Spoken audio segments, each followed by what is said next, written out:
Hello बच्चों, good morning. अनंत education के online platform पर आपका हार्दिक स्वागत है। आज हम बात करेंगे एनसीईआरटी के जितने भी चैप्टर हैं रसायन विज्ञान के, उनमें जितने भी इम्पोर्टेंट क्वेश्चन बन सकते हैं उनकी हम एक हम इम्पोर्टेंट सीरीज लेके आए हैं, जो आपके बोर्ड एग्जाम में क्वेश्चन पूछे जा सकते हैं और पूछे हुए हैं। अच्छे अच्छे क्वेश्चन हैं। पहला चैप्टर आपका विलियन है, उसमें से कुछ अच्छे जो लाइन है एनसीईआरटी की लाइन टू लाइन जो आपके फिल इन द ब्लैंक में काम आएगी, एमसीक्यू क्वेश्चन में काम आएंगी, वो छोटी छोटी लाइन आज हम लेके आए हैं। कुछ न्यूमेरिकल हैं जो एनसीईआरटी के आज हम सोल्व करके देखेंगे। इससे पहले हमने बोर्ड द्वारा जो मॉडल पेपर जारी किया गया था 2025 के लिए, उसका सॉल्यूशन हमने देखा था, जो चैनल पे डाला गया है। आप लोगों ने देखा, बहुत अच्छा प्यार दिया, लाइक दिया। आज हम आगे बात करते हैं। चलो बेटा, एनसीईआरटी कुछ बात करते हैं। एनसीईआरटी में आपके कुछ मिश्र धातुओं के उदाहरण दे रखे हैं, जिसमें से पहला उदाहरण दे रखा है कि भाई पीतल जो होता है वो किसका कॉम्बिनेशन होता है। पीतल जो होता है कॉपर प्लस में जिंक का कॉम्बिनेशन होता है। यदि हम बात करें जर्मन सिल्वर की बात करें, जो जर्मन सिल्वर होता है वो किसका होता है भाई, कॉपर जिंक प्लस में निकल का कॉम्बिनेशन होता है। यदि हम कांस्य की बात करें, वो आपके किसका कॉम्बिनेशन होता है, कॉपर प्लस में टिन का कॉम्बिनेशन होता है। ये आपके एमसीक्यू में पूछ सकता है, ये आपके फिल इन द ब्लैंक में पूछ सकता है, ये आपके वन लाइनर क्वेश्चन में पूछ सकता है कि निम्न में से जर्मन सिल्वर, ये पूछा हुआ भी है, पीतल पूछा हुआ है, पहले कांस्य पूछा हुआ है, कि इनमें से जैसे पूछ लिया कि पीतल किसका कॉम्बिनेशन है, तो आप क्या कहेंगे, कॉपर प्लस में जिंक का। जर्मन सिल्वर की बात करेंगे तो हम किसका कहेंगे, कॉपर प्लस जिंक प्लस निकल का। यदि हम बात करें कांस्य की, तो कांस्य किसका कॉम्बिनेशन है, कॉपर प्लस में टिन का कॉम्बिनेशन है। नेक्स्ट क्या लाइन दे रखी है एनसीईआरटी में आपको कह रहा है कि जल में उपस्थित फ्लोराइड आयनों की 1.0 पीपीएम, पीपीएम में सांद्रता दे रखी है, पीपीएम मतलब पार्ट पर मिलियन, पीपीएम में सांद्रता दे रखी है किसकी बेटा, फ्लोराइड आयनों की। क्या कह रहा है कि जल में उपस्थित फ्लोराइड आयनों की 1.0 पीपीएम सांद्रता दंत क्षरण को रोकती है, दांतों के क्षरण को रोकती है। इसके बाद कह रहा है, ये भी फिल इन द ब्लैंक में आपको क्वेश्चन बना दे, वो क्वेश्चन बना दे कि पीपीएम की खालिस्तान, वो आपको एक फिल इन द ब्लैंक में क्वेश्चन बना दे कि फिल इन द ब्लैंक में वो कह दे कि स्थान छोड़ दे, कह दे कि सांद्रता फ्लोराइड आयनों की सांद्रता दंत क्षरण को रोकती है, तो आपको यहां पर भरना होगा 1.0 पीपीएम, जो सांद्रता है वो आपकी दंत क्षरण को रोकती है। आगे कह रहा है, जबकि इसकी 1.5 पीपीएम सांद्रता जो मात्रा है 1.5 पीपीएम, वो बेटा दांतों के कुरबरित या पीलापन होने का कारण होती है। दांतों का पीलापन जो है वो किसकी, जल में फ्लोराइड आयनों की सांद्रता बेटा कितनी, 1.5 पीपीएम है, तो वो पीलापन होने का कारण होती है। यदि फ्लोराइड आयनों की अधिक सांद्रता है तो वो जहरीली भी हो सकती है। इसके लिए एक उदाहरण दे रखा है ब्रैकेट में एनसीईआरटी में। क्या कह रहा है कि भाई यदि जल में किसकी मात्रा, फ्लोराइड आयनों की मात्रा अधिक है तो वो जहरीली हो सकती है। किसके लिए जहरीली हो सकती है, उदाहरण दे रखा है कि सोडियम फ्लोराइड का चूहे के लिए जहर के रूप में उपयोग किया जाता है। तो आपको कह दे कि भाई चूहों के लिए जहर के रूप में उपयोग किसका किया जाता है, तो आप क्या कहेंगे, सोडियम फ्लोराइड आयनों की अधिक मात्रा बेटा किसमें, जल में, किसके लिए, चूहों के लिए किसका कार्य करती है, जहर का कार्य करती है। नेक्स्ट देखें बेटा, आपको क्या कह रहा है, फिर एनसीईआरटी की एक लाइन है, आपको कहता है कि व्यावसायिक ब्लीचिंग विलयन में sodium hypochloride NaClO, sodium hypochloride का जल में कितना प्रतिशत, 3.62% या द्रव्यमान 3.62 द्रव्यमान प्रतिशत होता है।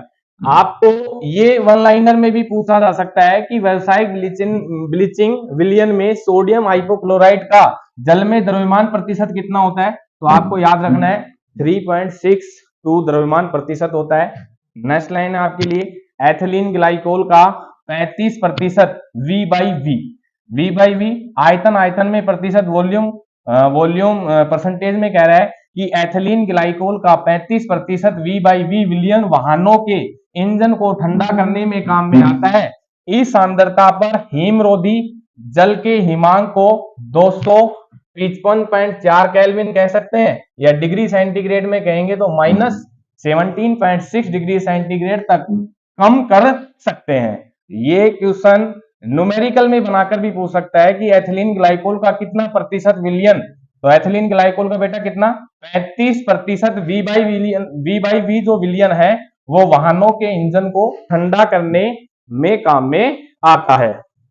समुद्री जल के लिए, समुद्री जल में क्या घुली हुई होती है, ऑक्सीजन घुली हुई होती है। तो आपको कह दे कि 1 लीटर या 1030 ग्राम समुद्री जल में 6 गुणा 10 की घात -3 ग्राम ऑक्सीजन O2 घुली हुई होती है। ये बात याद रखना। ये कुछ लाइन है जो आगे एक क्वेश्चन पूछा हुआ है कंपटीशन में कि रोड पर बर्फ हटाने के लिए सामान्य लवण NaCl या निर्जल CaCl2 का उपयोग किया जाता है, क्योंकि यह जल के हिमांक को क्या कर देता है, कम कर देता है, जिससे बर्फ किस में परिवर्तित हो जाती है, जल में परिवर्तित हो जाती है। तो जहां स्नोफॉल होता है, जहां बर्फ पड़ती है, उन देशों में जो सड़क से यदि आपको बर्फ को हटाना है तो सामान्यतः किसका उपयोग किया जाता है, NaCl का उपयोग किया जाता है। क्यों किया जाता है, क्योंकि यह जल के हिमांक को क्या कर देती है, कम कर देती है, और बर्फ है वो जल में परिवर्तित, जल बर्फ में परिवर्तित नहीं होता है, या फिर बर्फ को पिघला देता है और बर्फ किस में बदल जाती है, जल में बदल जाती है। आगे देखो, एक न्यूमेरिकल दे रखा है बेटा। न्यूमेरिकल क्या है, आपको कह रहा है कि सड़े हुए अंडे जैसी गंध वाली विषैली गैस H2S का गुणात्मक विश्लेषण में उपयोग करते हैं।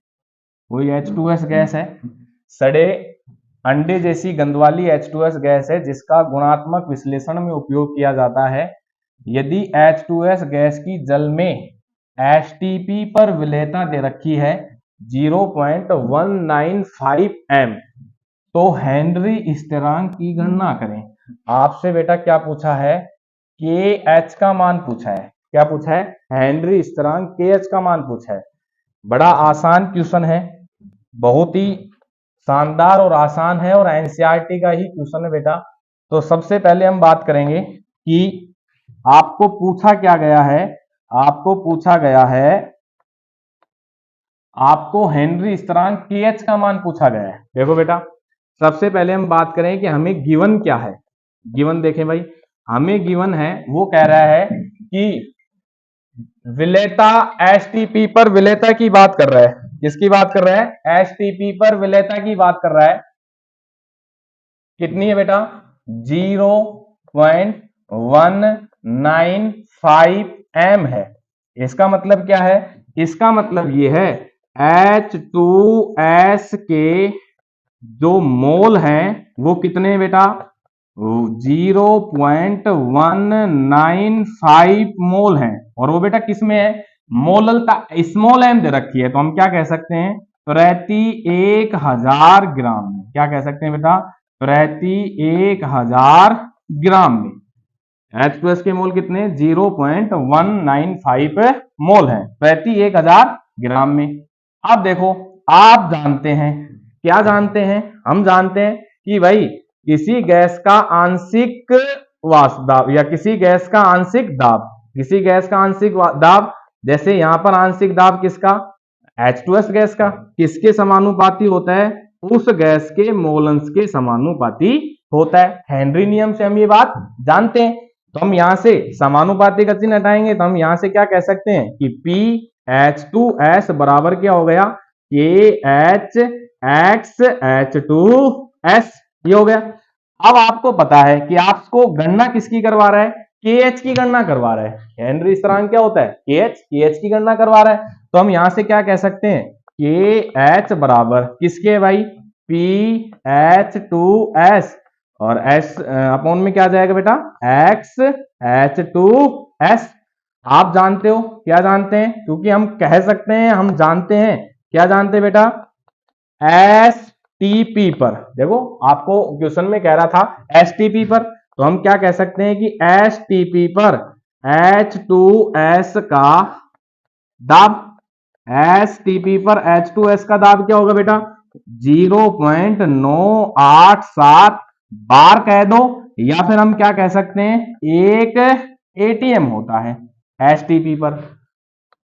यहां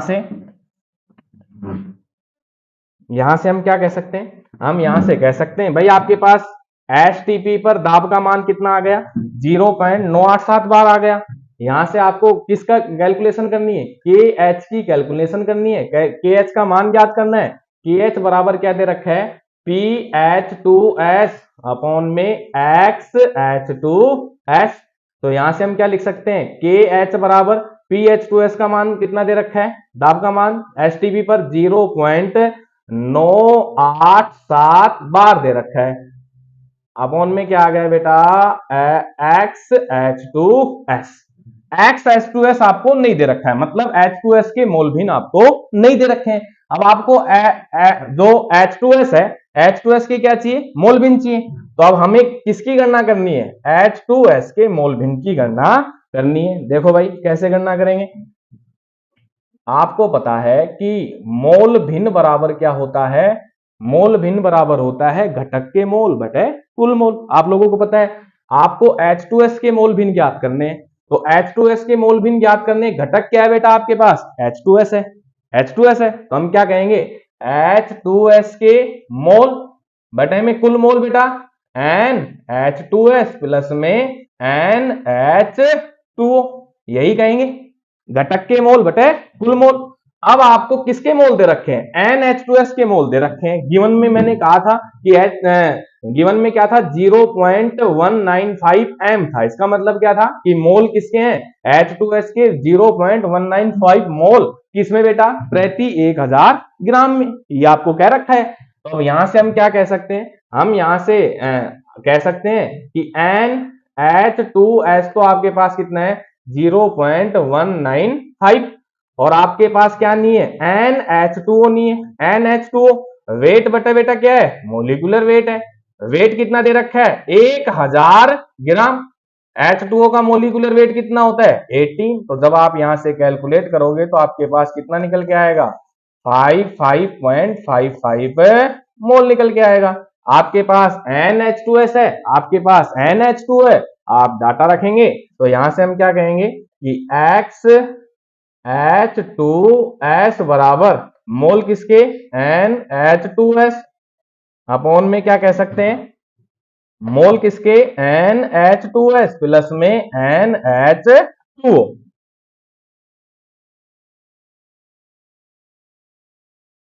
यहां से देखो भाई, आपने रखा XH2S ज्ञात करने के लिए आपने रखा 0.195 अपॉन में 0.195 प्लस में NH2 कितना निकाला था, 55.55। जब आप इसको कैलकुलेट करेंगे तो आपके पास निकल के आएगा 0.0035 निकल के आएगा। आपके पास क्या आ गया बेटा, आपके पास H2S के मोल अंश आ गए। जैसे आपके पास H2S के मोल अंश आ गए तो आप ये मान कहां रख सकते हैं, ये मान आप रख सकते हैं यहां पर। तो आप क्या कहेंगे बेटा, कि H बराबर HTP पर आपके पास दाब कितना दे रखा था, 0.987 बार। इसका भाग देंगे मोल अंश किसके, H2S के, कितने निकल के आए, 0.0035। जैसे आप कैलकुलेट करेंगे तो KH का मान कितना निकल के आएगा, 282, 282 बार, यहां पर सॉरी 282 KH हेनरी स्थिरांक का मान कितना निकल के आएगा, 282 यहां पर निकल के आएगा। देखो क्वेश्चन में आपको यही कहा था, आपको क्वेश्चन में यही पूछा गया था कि सड़े हुए अंडे जैसी गंध वाली विषैली गैस H2S का गुणात्मक विश्लेषण में उपयोग होता है। यदि H2S के गैस की जल में HTP पर विलेयता दे रखी थी आपको कितनी, 0.195 स्मॉल m, मतलब मोलल दे रखी थी, हो तो हेनरी स्थिरांक की गणना करें। तो आपने यहाँ पर हेनरी स्थिरांक का मान निकाला, कितना आया, 282 आया। नोट कर लेना बेटा, देख लेना अच्छे से। आपको अब क्या कह रहा है, नेक्स्ट क्वेश्चन की हम बात करते हैं।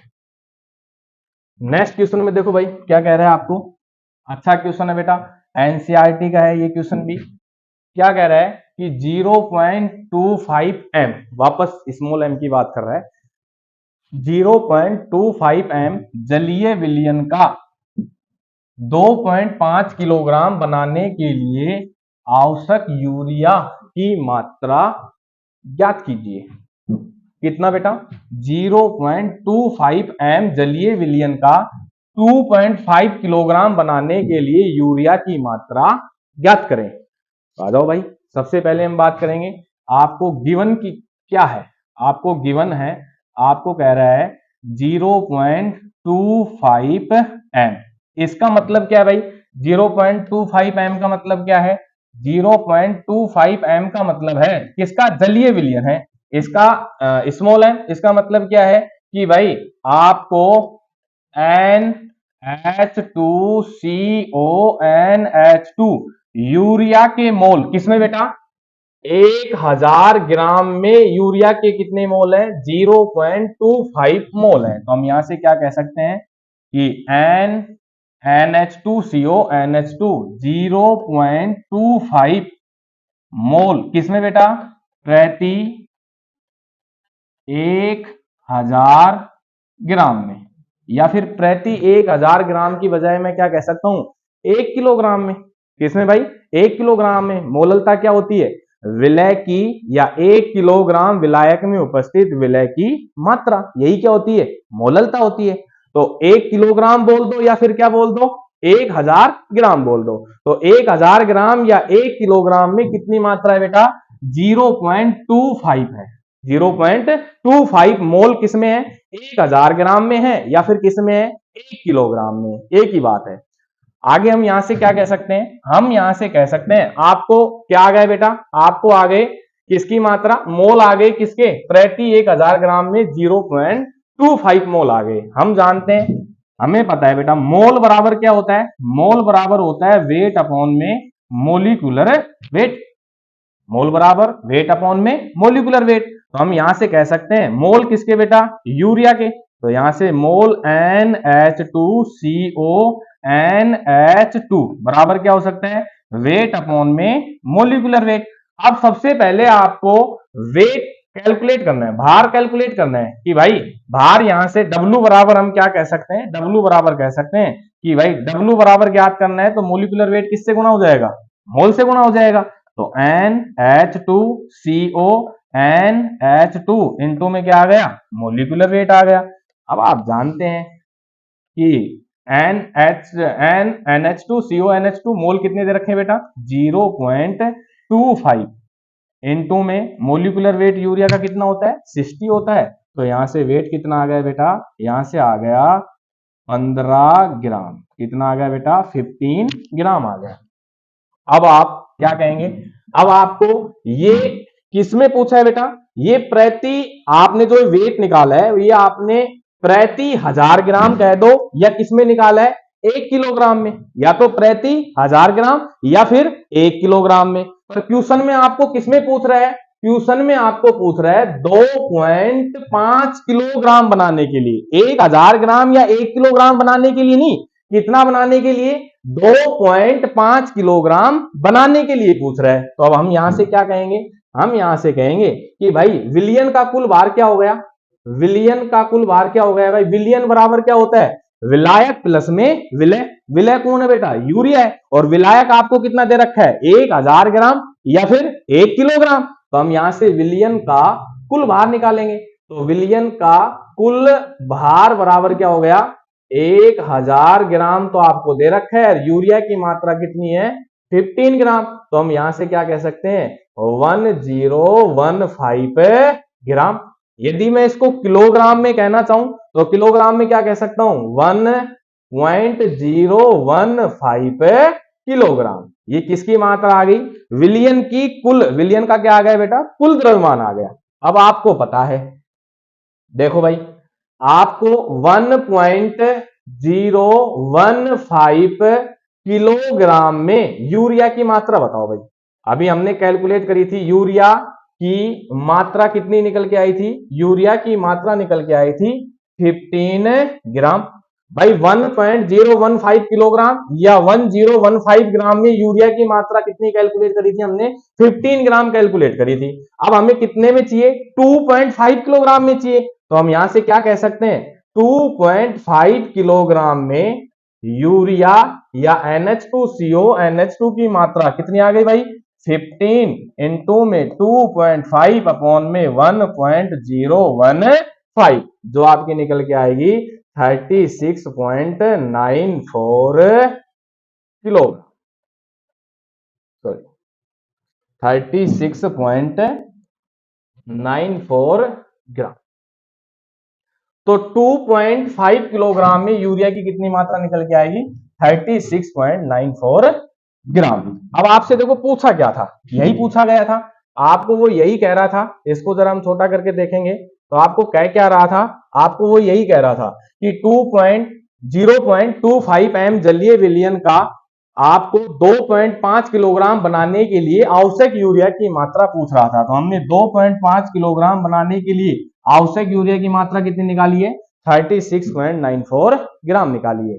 ये क्वेश्चन एनसीईआरटी का था, अच्छा क्वेश्चन था, और अच्छे अच्छे क्वेश्चनों की सीरीज हम आगे भी लेके आएंगे। आप लगातार बने रहे। Thank you.